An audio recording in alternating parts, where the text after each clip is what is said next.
Hey guys, welcome to the MK classes. मेरा नाम है वसीम अकरम एंड बहुत देर के बाद मैं आपके लिए वीडियो बना रहा हूँ। ठीक है, कुछ अनअवॉइडेबल सर्कमस्टांसेस थे जिनकी वजह से मैं वीडियो नहीं बना पा रहा था। ठीक है, क्योंकि मैं एक ऐसी जगह फंस चुका था जहाँ पर इंटरनेट कनेक्टिविटी उतनी अच्छी नहीं थी। ठीक है, इसीलिए मैं वीडियो नहीं बना सकता था। तो आज के बाद मैं आपको मतलब climate of India through MCQs कराऊंगा। ठीक है, इसमें मैं थ्योरेटिकली पढ़ाऊंगा आपको, क्योंकि ये ऐसा टॉपिक है सीधा एमसीक्यूज़ के ज़रिए आप इसको नहीं समझ सकते। एमसीक्यूज़ में बीच बीच में डाला करूँगा। ठीक है, तो चलिए स्टार्ट करते हैं। इससे पहले देखिए, हमारे टेलीग्राम चैनल एमके क्लासेस का जो टेलीग्राम चैनल है, आप उसको ज्वाइन कीजिए। वहाँ पर रेगुलर क्विज़ेज़ हो रहे हैं। ठीक है, वहाँ पर आपको रेगुलर क्विज़ेज़ आपके लिए कंडक्ट कराए जा रहे हैं। ठीक है, तो ये क्विज़ेज़ आपको बहुत ही ज़्यादा हेल्प करेंगे। ठीक है, और देखिए, क्विज़ेज़ से क्या होता है कि आपने जो पढ़ा है ना उसको आप एनालाइज़ कर पाते हो। ठीक है, जैसे अभी आपने मतलब सारा का सारा सिलेबस मतलब 70% सिलेबस कवर किया हुआ है। ठीक है, तो आपको मतलब क्या किया जाएगा, वहाँ पर क्विज़ कंडक्ट कराया जाएगा। ठीक है, तो जब आप क्विज़ दोगे तो आपको पता चलेगा कि 70% में से कहाँ पर डेफिशिएंसी है, अभी आप कहाँ पर पीछे हो। ठीक है, और आपको कौन से पर्टिकुलर सेक्शन में अभी भी मतलब मेहनत करने की ज़रूरत है। ठीक है, तो यहाँ पर क्या होगा, आपकी प्रेपरेशन का एनालिसिस होगा। जब आपकी प्रेपरेशन का एनालिसिस होगा तो आप बेटर परफॉर्म कर पाओगे। ठीक है, आप अपने वीक एरियाज़ पे फोकस कर पाओगे कि मेरा वीक एरिया कौन सा है और मुझे कितनी ज़्यादा मेहनत करनी है वहाँ पर। ठीक है, देखिए, जब मैं प्रिपेयर कर रहा था पंचायत अकाउंट्स असिस्टेंट के लिए, फाइनली मेरा पंचायत अकाउंट्स असिस्टेंट में हो गया है। I have been allotted, Samba district मुझे अलॉट हुआ है। तो मैंने भी बहुत सारे मतलब टेलीग्राम क्विज़ेज़ में बहुत ज़्यादा मतलब मैंने दिए थे, और साथ-साथ में मैंने क्विज़ेज़ और भी लिए थे। मैं बाद में बताऊँगा कि मैंने कौन से क्विज़ेज़ लिए थे।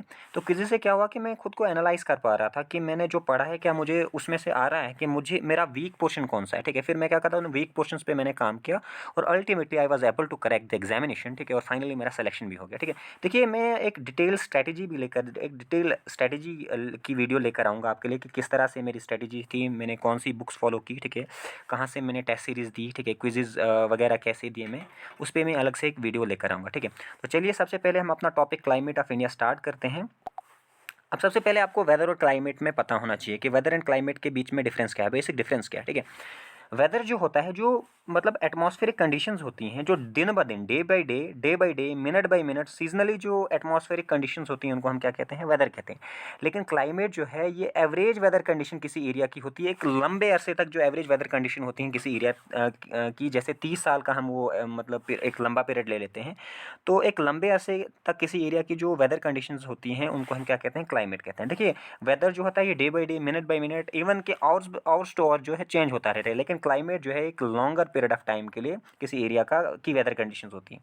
ठीक है, वेदर में involve just one condition of the atmosphere. देखो, वेदर में जैसे अभी बारिश हो रही है तो अभी वेदर कंडीशन क्या है, इट इज़ रेनिंग। ठीक है, मतलब एक टाइम पे एक ही कंडीशन होती है वेदर की। ठीक है, क्लाइमेट क्लाइमेट में सारी कंडीशंस आ जाती हैं, जैसे टेम्परेचर आ जाता है, प्रेसिपिटेशन आ जाता है। जैसे अभी बारिश हो रही है तो प्रेसिपिटेशन हो रही है, अगर गर्मी है तो टेम्परेचर हाई है। ठीक है, ठंडी है तो टेम्परेचर कम है, हवाएं चल रही हैं तो अभी विंडी कंडीशन है। तो मतलब ये मतलब जो वेदर होता है ये सिर्फ एक कंडीशन को एक टाइम पे क्या करता है, डिनोट करता है। लेकिन क्लाइमेट जो है इन सभी कंडीशंस को over a long period of time क्या करता है, इंक्लूड करता है।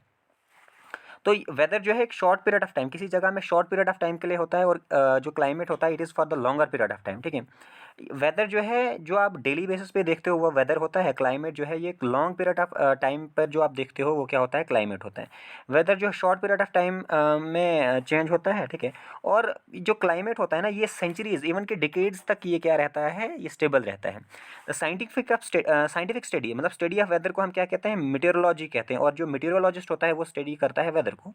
क्लाइमेट की साइंटिफिक स्टडी को हम क्लाइमेटोलॉजी कहते हैं, और वो जो स्टडी करता है बंदा इस क्लाइमेट को उसको हम क्लाइमेटोलॉजिस्ट कहते हैं। ठीक है, आई होप को वेदर एंड क्लाइमेट के बीच में आपको फ़र्क समझ आ गया कि इनके बीच में बेसिक फ़र्क क्या है। ठीक है, अब देखिए क्लाइमेट को कौन कौन से फैक्टर्स इफेक्ट करते हैं, इंपॉर्टेंट, इससे इस पे क्वेश्चन आ सकता है कि what are the factors affecting the climate. Climate को बेसिकली तीन फैक्टर्स इफेक्ट करते हैं, एक है टेम्परेचर, एक है प्रेशर, एक है रेनफॉल। ठीक है, ये तीन फैक्टर्स क्या करते हैं, क्लाइमेट को इफेक्ट करते हैं। आज हम टेम्परेचर को डिस्कस करेंगे, और नेक्स्ट वीडियोस आने वाली वीडियोस में मैं इन दो को भी डिस्कस करके फिर मैं इंडियन क्लाइमेट पे आऊँगा। ठीक है, सबसे पहले आपको जो है इसका बेसिक मतलब बेसिक कॉन्सेप्ट देना ज़रूरी है। ठीक है, क्योंकि जब जब तक ना क्लाइमेट का बेसिक कॉन्सेप्ट आपको आएगा तो इंडियन क्लाइमेट आपको समझ आने वाला कुछ नहीं। ठीक है, तो कौन कौन से फैक्टर्स हैं जो हमारे इंडियन जो क्लाइमेट को इफेक्ट करते हैं, वो हमने देखा टेम्परेचर।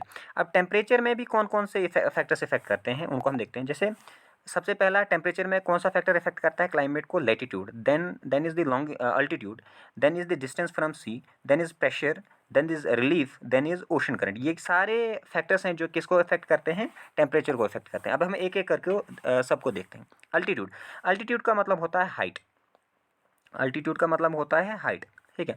अब हाइट से टेम्परेचर का क्या लेना देना, ठीक है।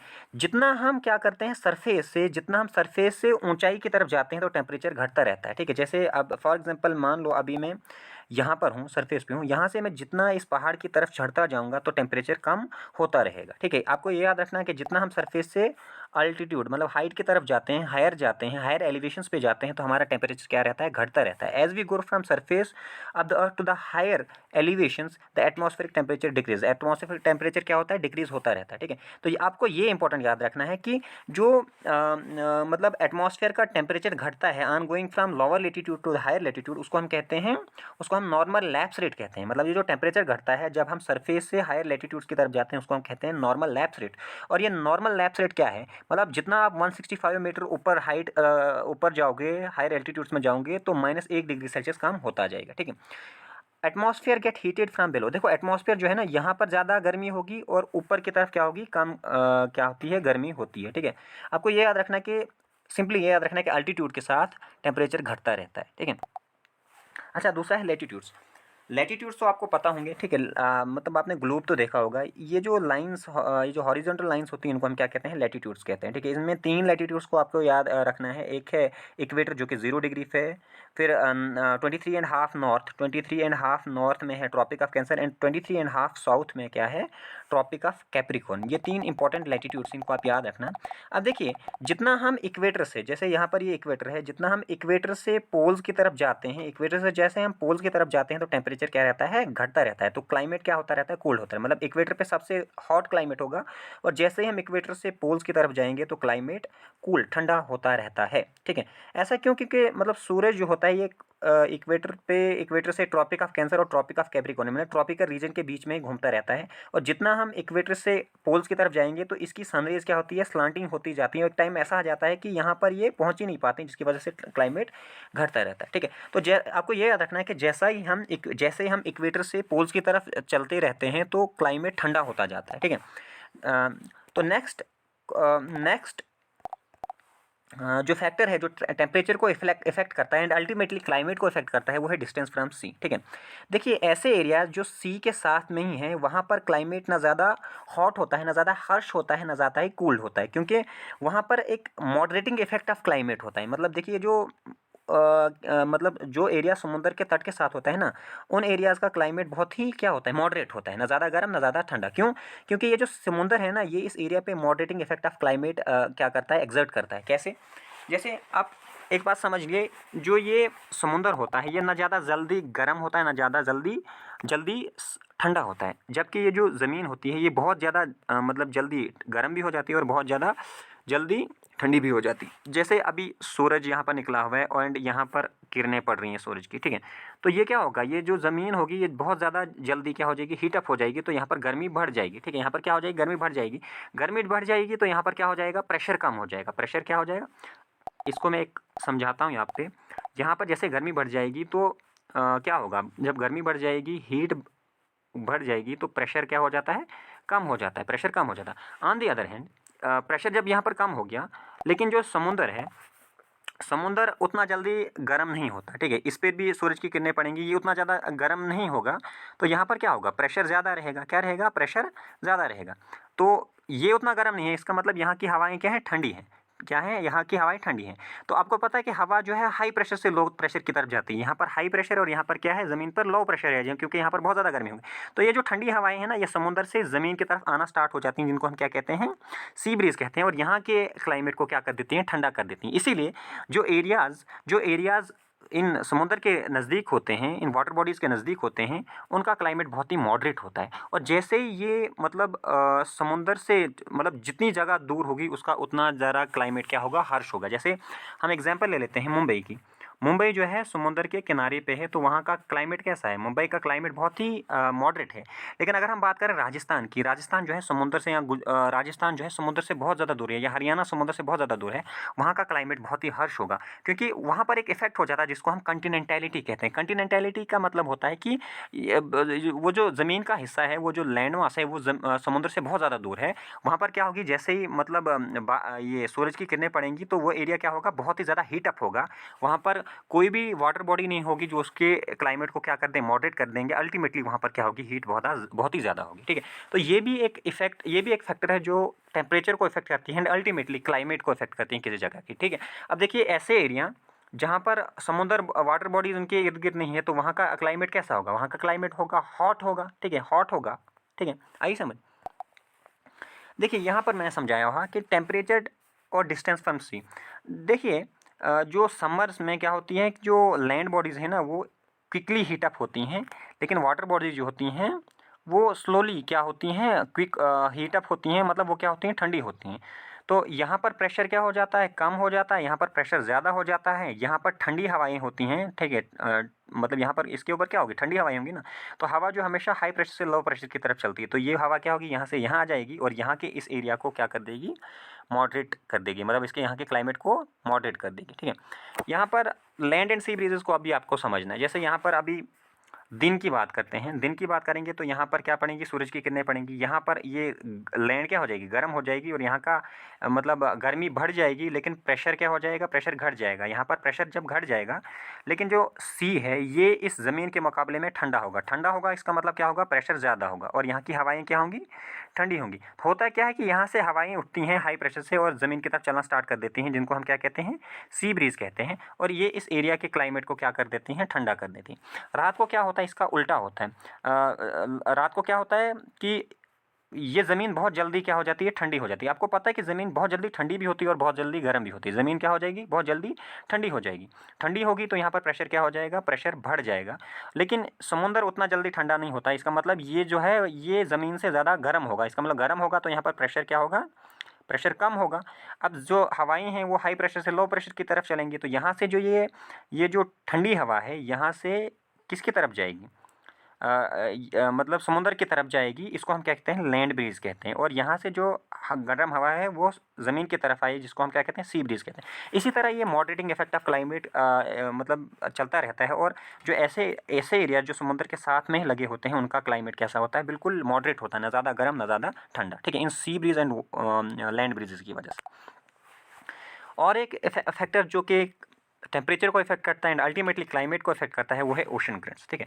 ओशन करंट होता क्या है, जब मतलब वाटर, समुंदर या ओशंस का वाटर जो है एक किसी एक पर्टिकुलर डायरेक्शन में बहुत मतलब बड़ा मास, वाटर का बहुत बड़ा मास किसी एक ही डायरेक्शन में चलना स्टार्ट कर देता है, उसको हम क्या कहते हैं, ओशन करंट कहते हैं। ओशन करंट दो किस्म की हैं, एक है वार्म ओशन करंट और एक है कोल्ड ओशन करंट।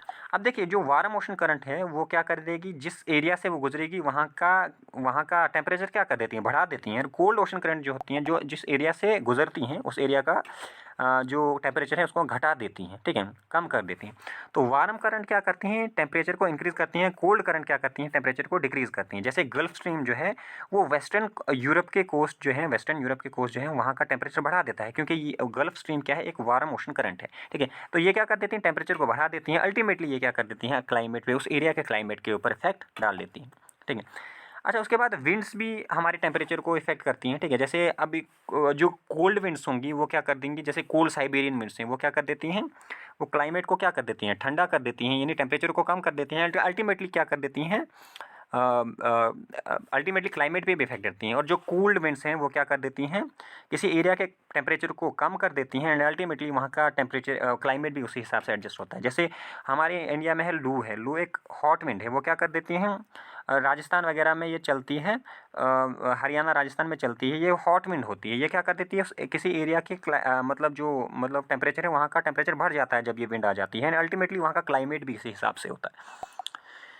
अच्छा, इसी पे एक एक क्वेश्चन है, इसको ये क्वेश्चन आपसे पूछा जा सकता है कि क्लाइमेट क्या है। आपको 4 स्टेटमेंट्स दी गई हैं, आपने 4 स्टेटमेंट्स में से करेक्ट स्टेटमेंट को चूज़ कर।